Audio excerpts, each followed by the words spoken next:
In today's video, I'm going to show you exactly how to save for web in Photoshop so your images load faster, look sharp, and are fully optimized for websites, social media, or online stores.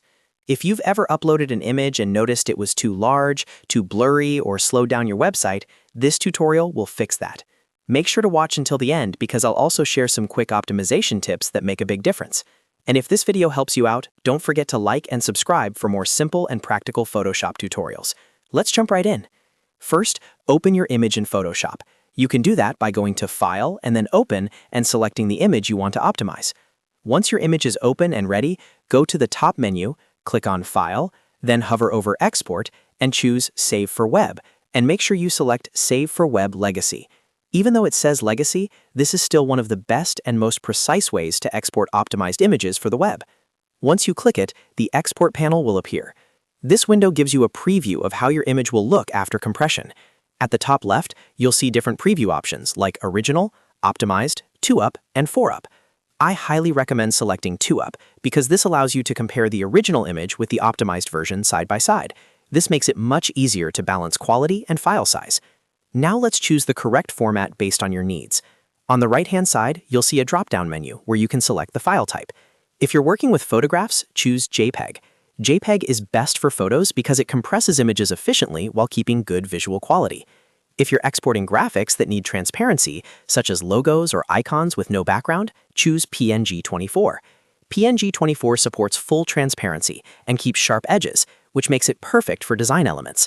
If you're working with very simple graphics or exporting a basic animation, choose GIF.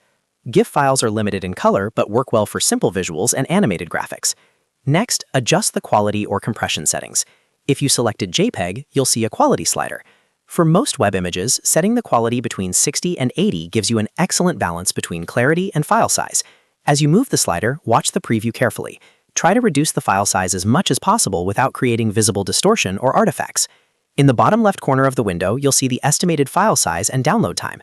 This is extremely important. Smaller file sizes mean faster loading websites, which improves user experience and even SEO rankings. If your image is still too large, consider resizing it before exporting. You can cancel, go back to the main Photoshop window, then go to Image and choose Image Size. Reduce the width and height to match the actual dimensions you need for your website. There's no reason to upload a 4,000 pixel wide image if your website only displays it at 1,200 pixels. Resizing before exporting dramatically reduces file size. Once you're satisfied with the format and quality settings, click Save. Choose the folder where you want the optimized image stored, give it a clear file name, and click Save again. That's it. Your image is now optimized and ready for the web. Just to quickly recap some optimization tips.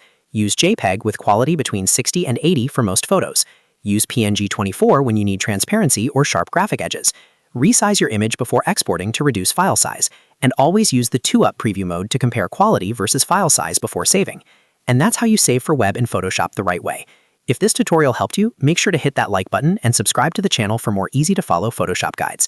Thanks for watching, and I'll see you in the next video.